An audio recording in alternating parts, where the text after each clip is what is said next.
Hey everybody, I'm Rick. Welcome to Talking Habs. In this video today, I'm going to do an odds and ends video. I haven't done one of those in a little while. So odds and ends, a bunch of news stories basically revolving around the Habs, and a couple here today about the NHL. And that's it, just news stories and stuff you might not have heard.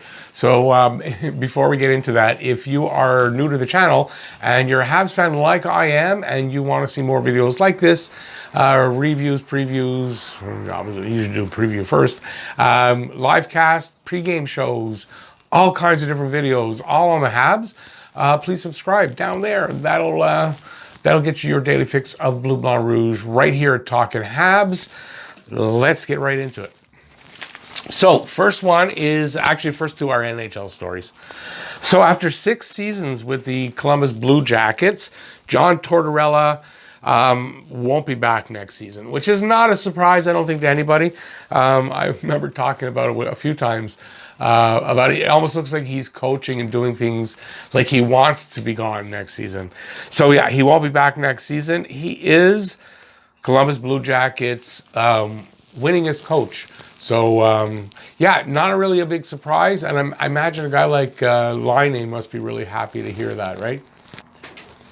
Also, Max Domi maybe that means Max Domi might stick around. I wonder if that's the case, right? There's been talk maybe Max Domi getting traded again, but maybe if Torts is gone, I guess a good possibility Max stays and they don't trade him.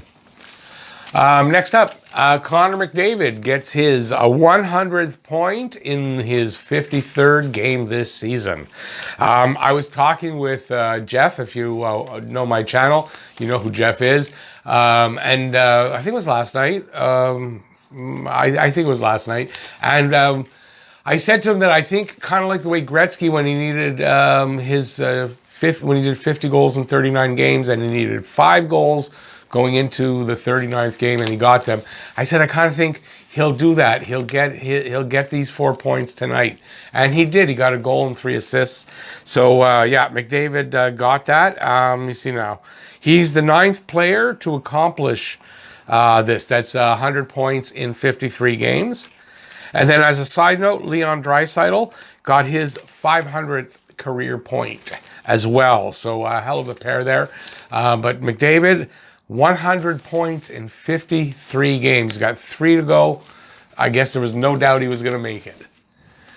Happy birthday, 30th birthday to Big Ben Sherratt. So it's Ben Sherratt's birthday today. He turns 30. And yeah, I thought he actually was a couple years younger, so it's a little surprise to me. But happy birthday, Big Ben. Yeah. MB's promise to Mark Staal. Maybe wish we had Mark Staal. To Eric Staal. So there is, I don't know if it's a rumor, because I had heard something about Bergeron, I guess, promising Staal something or making assurances in order for Staal to waive his no trade clause to Montreal so that Montreal can trade for him. So there's a story, well, there's people talking about this. So I don't know the validity of this, but it kind of makes sense that Bergeron kind of offered, let me see what I wrote now. So I wrote here, wondering why Eric Staal is getting the ice time and not being benched. So apparently he has a, air quotes, no healthy scratch clause.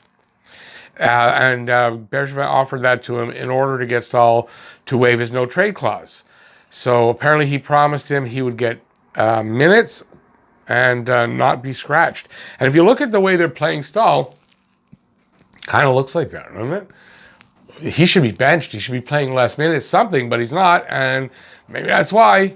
And then, you know, I brought up the subject of is Dominic Ducharme coaching like fully himself, or somebody have his thumb on the scale? And if this is the case, that's kind of what that is as well, right? So maybe there's a little bit of meddling here. I don't know what's going on there, but something's wrong with the coaching. And that's just like kind of shitty when he's playing this bad. Now you got to have him in the lineup. It's not going to help you win. Let's hope it changes in the playoffs. Well, I wonder if that clause, if that's really the case, right? I don't know if it is. But if that counts in the playoffs too, because if it doesn't, he's out in the playoffs for a bit, I think. Jeff Molson and Marc Bergeron talking about Marc Bergeron's future with Montreal. I know a lot of people who want Bergeron fired are going, yeah, he's going to get fired. And you know what? I heard, and it's, again, not a rumor, but these kind of things, sometimes you start hearing them and they turn out to be true. He's negotiating to be president of hockey operations, and Trevor Timmins would be the new GM. I kind of doubt that. He has 1 year left on his contract. Another thing I read was that they're just, I guess, Molson wants to make sure they're on the same page, and I have a feeling he might get an extension. So it's, I don't know, but apparently they've been meeting and they're negotiating something about his future. That part comes from a pretty decent source, that's going on, that there's talks, but what they're talking about is kind of speculated, so we'll see. We'll find out. Habs missing Phil Deneau. There's no doubt Habs are missing Phil Deneau. If you look at last night's game, Eric Staal was kind of in his place. I mean, kind of, right? 15% on the face-offs. Nick Suzuki was 50%. I think KK was 33 and Evans was 44. I think those were the numbers. But Eric Staal was 15%. I mean, that doesn't cut it. Come on. That doesn't, how, you're trying to win a game to clinch a playoff spot. It doesn't cut it. So I wrote here, if the Habs fans are wondering if the team would miss center Phil Deneau, I think the answer is yes, they will, or would. Hopefully they won't. Have to. Next up, Nick Suzuki, 10th in Habs history to have 80 points by the time he's 21 years old or under, but he's 21, I believe. So Nick Suzuki became the 10th player in Habs history, excuse me, to get his 80th point by age 21 or younger. He has accumulated 26 goals, 54 assists, 80 points in 125 games with the Habs. So there you go. And not last, it was going to be last. Note to the refs, clean hip checks are not tripping calls. The tripping call on Petrie when he clean hip check on Mikheyev, I know that after the check his stick sort of got in his feet, but I mean Mikheyev was going down anyway. He was already on his way down. That's a tripping call? Call it roughing maybe? I can see that better than a tripping call. I don't get that. And then the news just came out that Joel Edmondson's been fined, let me see what I wrote first, fined $1,000 for a dangerous trip to John Tavares. I wrote here, holy shit, what? But what about Brody's, I think it was Brody, the chop to KK's ankle. KK went down like a stack of bricks. I mean, he went boom down, a chop to his ankle. That nothing. And where I didn't even see the. I remember. I think I didn't listen to the broadcast, so I don't know. Somebody in the chat may be saying that was going to be a fine, but there was no fine to Brody. Is this what the playoffs are going to be like with the refs and the dopes? Adopts? Yeah, they're dopes. Oh my God, George Parros. Are you kidding me? Anyway, that's the news of the day. Hopefully it doesn't make you mad. Sometimes it makes me mad.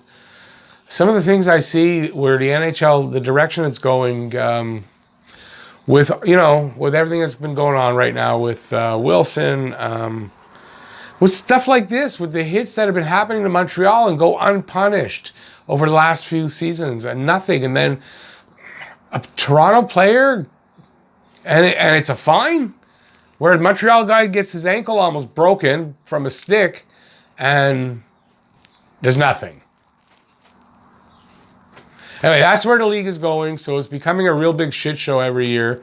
It's unfortunate. It's the league I love, still do. Hopefully I still will.